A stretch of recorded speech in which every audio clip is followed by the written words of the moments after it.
Assalamualaikum warahmatullahi wabarakatuh. Perkenalkan, nama saya Yonatan Setiagita dengan NIM 20051214009, kelas SI 2020A Prodi Sistem Informasi.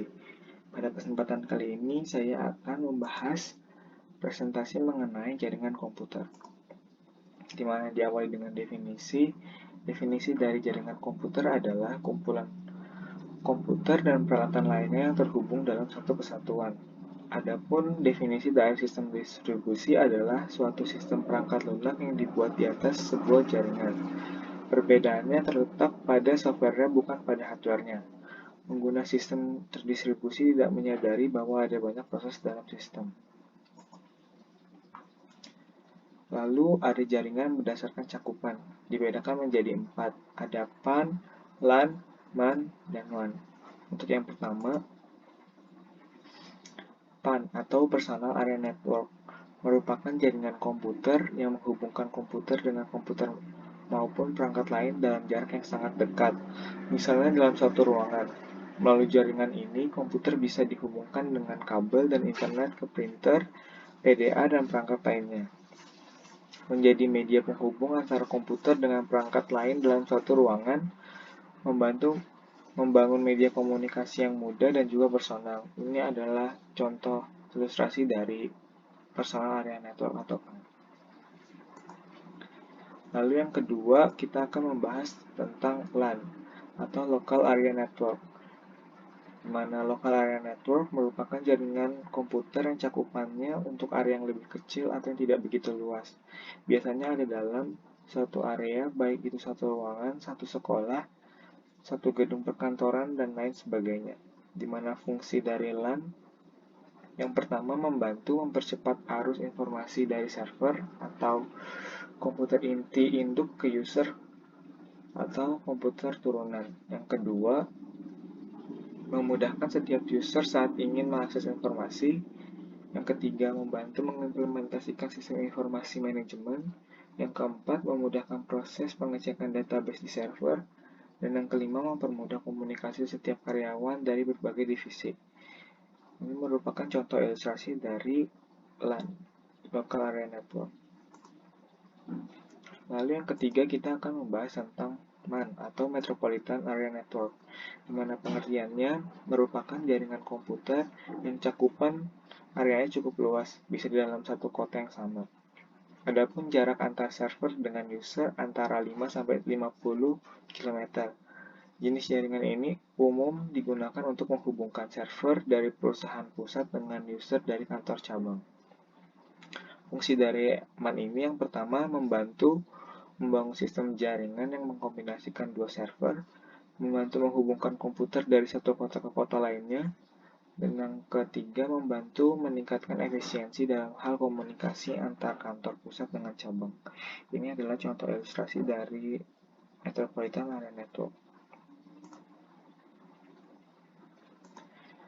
Lalu yang keempat, kita akan membahas mengenai Wide Area Network atau WAN, yang merupakan jaringan yang cakupan areanya paling luas, tidak hanya lintas kota, namun lintas pulau, lintas negara, dan lintas benua.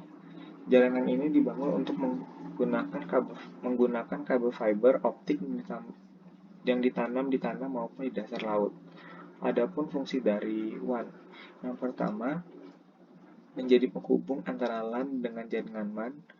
Yang kedua, membantu mempercepat proses sharing data atau berbagai data dan informasi. Yang ketiga, memudahkan sekaligus mempercepat kegiatan komunikasi yang terpisah jarak yang jauh. Yang keempat, memudahkan update data karena real-time sekaligus ekonomis. Dan yang terakhir, menjadi media untuk menyampaikan informasi dengan cepat, mudah, sekaligus efisien. Ini merupakan contoh ilustrasi dari Wide Area Network. Selanjutnya, ada jaringan berdasarkan cakupan. Ada internet dan intranet. Internet yang pembedanya yaitu internet dapat diakses oleh publik dan intranet hanya untuk kalangan internal. Ini merupakan contoh ilustrasi dari internet dan ini adalah contoh ilustrasi dari internet. Selanjutnya, kita akan membahas mengenai topologi jaringan. Ini adalah macam-macam topologi, ada topologi star, mesh, topologi ring, topologi bus, topologi fully connected, topologi tree, dan topologi line. Kita akan membahas satu-satu. Yang pertama ada topologi star. Kelebihannya, apabila salah satu komputer mengalami masalah, jaringan pada topologi ini tetap berjalan dan tidak mempengaruhi komputer lainnya. Yang kedua, bersifat fleksibel, lalu meningkatkan keamanan, bisa dibilang cukup baik daripada topologi bus. Kemudahan deteksi masalah cukup mudah jika terjadi kerusakan pada jaringan. Adapun kekurangan dari topologi star yaitu jika switch atau hub dan yang notabene sebagai titik pusat mengalami masalah, maka seluruh komputer yang terhubung pada topologi ini juga mengalami masalah. Yang kedua, cukup membutuhkan banyak kabel, jadi biaya yang dikeluarkan bisa dibilang cukup mahal.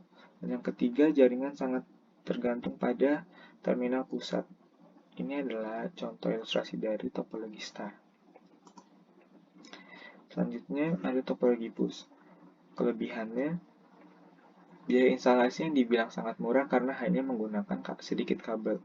Yang kedua, penambahan klien atau workstation dapat dilakukan dengan mudah dan topologi yang sangat sederhana mudah diaplikasikan. Adapun kekurangan dari topologi bus, karena switch atau hub yang notabene sebagai titik pusat mengalami masalah, maka seluruh komputer yang terhubung pada topologi ini juga mengalami masalah. Kedua, cukup untuk membutuhkan banyak kabel, jadi biaya yang dikeluarkan bisa dibilang cukup mahal. Dan yang ketiga, jaringan sangat tergantung pada terminal pusat. Ini merupakan contoh ilustrasi dari topologi bus. Lalu ada topologi ring, di mana kelebihannya memiliki performa yang lebih baik daripada topologi bus, mudah diimplementasikan, konfigurasi ulang dan instalasi perangkat baru juga bisa dibilang cukup mudah, dan yang keempat, biaya instalasi cukup murah. Adapun kekurangannya, yang pertama, kinerja komunikasi dalam topologi ini dinilai dari jumlah atau banyaknya titik atau node. Troubleshooting bisa dibilang cukup rumit. Jika salah satu koneksi putus, maka koneksi yang lainnya juga ikut putus. Pada topologi ini biasanya terjadi collision atau tabrakan data. Ini merupakan contoh ilustrasi dari topologi ring. Selanjutnya ada topologi mesh. Kelebihannya, jalur pengiriman data yang digunakan sangat banyak, jadi tidak perlu khawatir adanya tabrakan data atau collision. Yang kedua, besar bandwidth yang cukup lebar. Dan yang ketiga, keamanan pada topologi ini bisa dibilang baik, sangat baik. Ada kekurangan dari topologi mesh. Yang pertama, proses instalasi jaringan pada topologi ini sangatlah rumit. Yang kedua, membutuhkan banyak kabel. Dan yang ketiga, memakan biaya instalasi yang sangat mahal dikarenakan membutuhkan banyak kabel. Ini adalah contoh ilustrasi dari topologi mesh. Selanjutnya, kita akan membahas tentang pembagian jaringan, di mana jaringan itu dibedakan menjadi dua, yaitu jaringan berkabel atau yang memakai kabel, dan jaringan nirkabel atau berupa wireless, tidak menggunakan kabel sama sekali. Di mana pengertiannya, jaringan kabel adalah suatu media transmisi data yang digunakan dalam jaringan ini berupa kabel.